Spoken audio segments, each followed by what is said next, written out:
Alex Worth here with the Oregon Fly Fishing Blog. Here at the Caddis Fly, we're going to tie up a McKenzie green caddis today. Get you guys ready for our first big surface spring hatch. We're going to tie up a pupil stage today though. We'll see what you guys think. Getting started here, we're going to be tying a McKenzie green caddis this morning. Going to use some 6.0 uni thread in black. Go a little heavier here. Just make sure that the dubbing loop that we're going to do doesn't break so easily. And we're going to be using these Daichi 1924s. This one's in the green color, which is kind of cool. Just matches that McKenzie green caddis. And this one's going to be a size 10. I'm going to use a 3.8mm tungsten bead. Going a little heavier here because I'm probably going to fish this on a Euro nymphing rig. Get that bead on the hook. Get that hook secured in the vise. And we are ready to rock and roll. First thing I'm going to do here, this is a slotted bead, so I'm going to make sure that that bead is seated correctly with some nice thread wraps in front of the bead. And seat that. There we go. And this body on this fly is going to be some mylar tinsel. So what I'm going to do here is I'm going to spin my thread counterclockwise, flatten it out so I can do a nice flat underbody here. You can see as I've done that, this lays out a lot more nicely along the hook shank. I'm going to go fairly deep down into the bend here. Once I get to this point, I'm going to take this peacock sword, which has definitely been well loved. I'm going to take maybe like 3 or 4 of these fibers off of the stem, and I'm going to cut those out and use them for a tail. So I'm going to lash these to the hook shank. I'm going to do 2 or 3 loose wraps because I'm going to pull this to get the tail length set. And a fairly short tail here. That looks about good. And then to keep the underbody nice and even, I'm going to trim that to about where I'd start the thorax. Next, you always want to tie in the material that you're going to wrap last in first. Oh, this is a mess. This is why you always keep your wires secured, ladies and gents. So we're using some black ultra wire here to keep that mylar tinsel nice and secure and to keep it protected if a fish bites it. Now this isn't a size small. I'm going to lash this to the near side. Nice 3 wraps there. I'm going to take this mylar tinsel. This isn't a size 14. I just like the smaller sizes, make for a more even body. The fish don't care. I do. And then again, make sure this is nice and secure. The side of the tinsel that you want to be facing the outside that you want to be wrapping with as the color is going to go towards the interior, because as you wrap it again, it's going to fold back to the outside. So I'm going to put the green side, the peacock green side, against the hook shank. Again, my thread's still pretty flat, so I don't need to spin it, but as I go back up towards the eye of the hook, I want to make sure that that thread is nice and flat so we have an even underbody. If it's super bumpy or lumpy, it's just going to make the mylar tinsel look kind of whack underneath this fly. Wrapping all the way up here, that looks pretty good. Nice. Alright, I'm going to do touching wraps here with this mylar tinsel. You want to keep this first wrap pretty tight so it doesn't pull back down the hook shank. There we go. If you pull this too tight though, you can stretch it out or even break it, so you don't want to go crazy with that. Awesome. Oh, nailed it.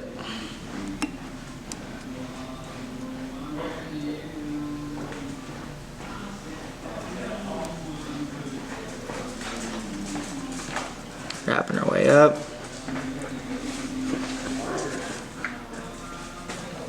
Nice. Looks pretty good. Couple securing wraps.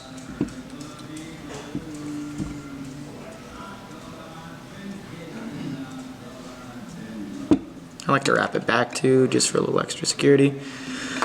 Your flies are bomber, Alex. You do that with everything you tie in, I noticed, and that's a really good habit, I think, just for the durability of the fly. Yeah, I try to keep these as durable as possible.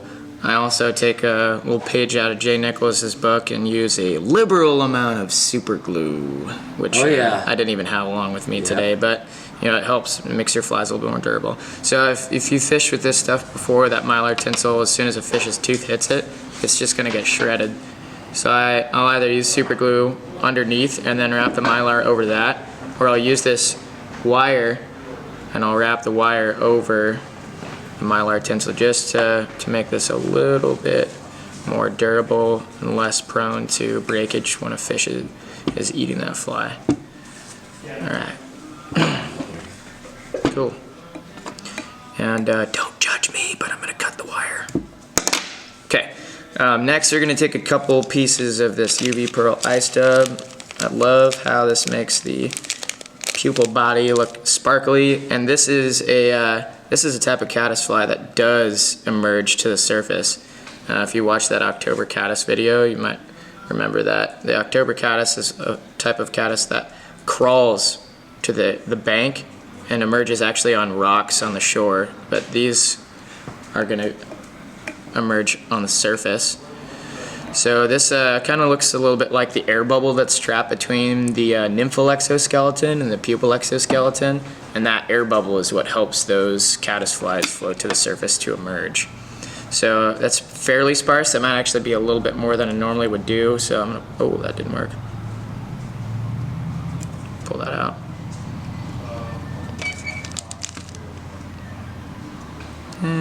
Yeah, I'm actually gonna do that again. I pulled too much out. I want about maybe like 5 or 6.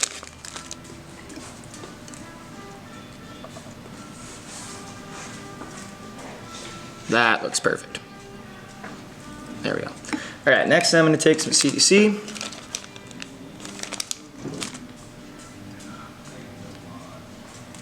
Can I mention this big bag lasts forever? It's really nice, and these are all selects, so they're much longer feathers. I could, again, probably get like 3 or 4 flies out of this, which is pretty nice. You pay for what you get. A couple securing wraps. Fold the tip back. Snip the tip. And maybe like 2 or 3 wraps of CDC here.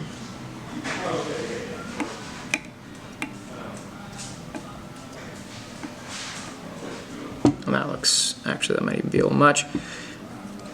You can always pull some of these CDC fibers out if you want to. Yeah, some of these are a little long. This looks a little bit on the thick side. You just pull them out with your fingernails. I always prefer doing this to using the scissors. It makes it look a little bit rougher. Or as they say, a little buggier. Perfect. Next, take your trusty partridge skin. Mine's a little beat up. It's well loved. Gotten a lot of use out of this thing. Cannot recommend it enough. And let's take 1 partridge feather. Strip off the fluff.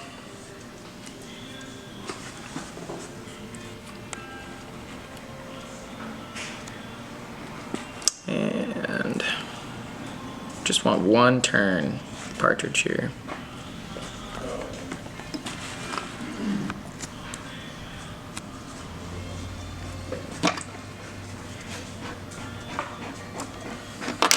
If you hear heavy breathing in the background, I swear it's not me. There's a dog watching us.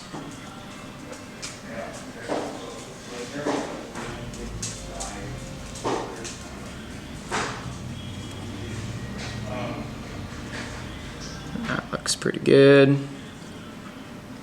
1 wrap around here, a couple wraps back, and we'll trim off the stem.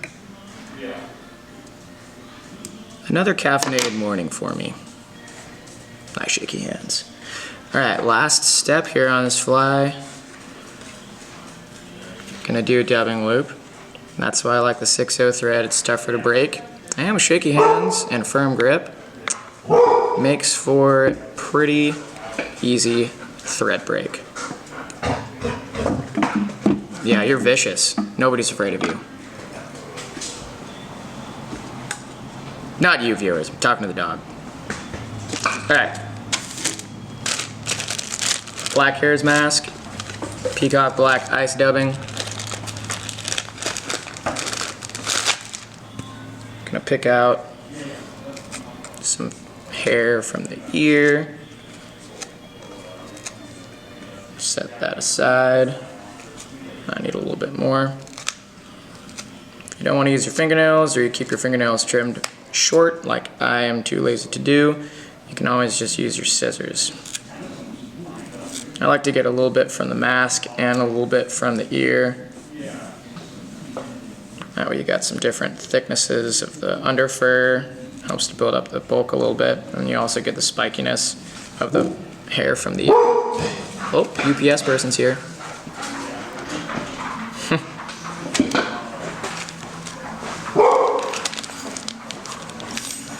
We have the least intimidating guard dog in the entire world on duty today. We're going to set all this material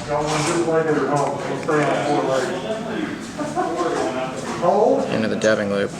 Always fun getting to listen to shop talk. And spin this up. That took longer than it should have. Sorry for the distractions. Well, I don't know what we were gonna do with that. We'll send it in. We're gonna save the money there. And we'll pick this out a little bit.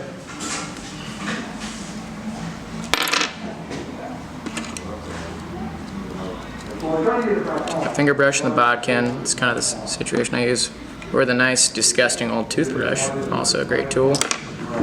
And sweep these back.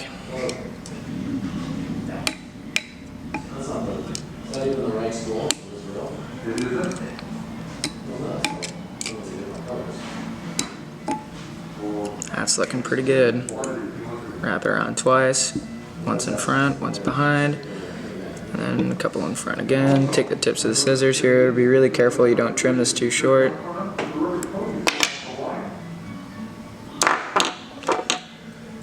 Alright. And whip finish. I normally just do one whip finish here and then glue it up. But this is looking like a job done.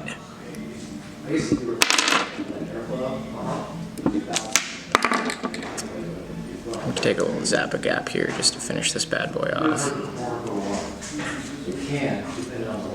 If you're ever struggling with your caps on your Zappa gap, a trick I learned is you can take some dubbing wax and apply it here to the threading on the cap, and it'll actually prevent that super glue from adhering so tightly. And it'll allow you to keep this thing from sealing itself up. But yeah, that's it. That's the end of the pattern here. A couple different ways you can fish this. I like to fish it, on a urinipping rig, maybe on a dry dropper. You can also fish it swung, because again, these flies will swing, or they're emerging from the riverbed up to the surface, so you can actually swing them, maybe with another heavyweight nymph to keep the whole rig down. But yeah, it's a fun pattern. Let me know what you guys think.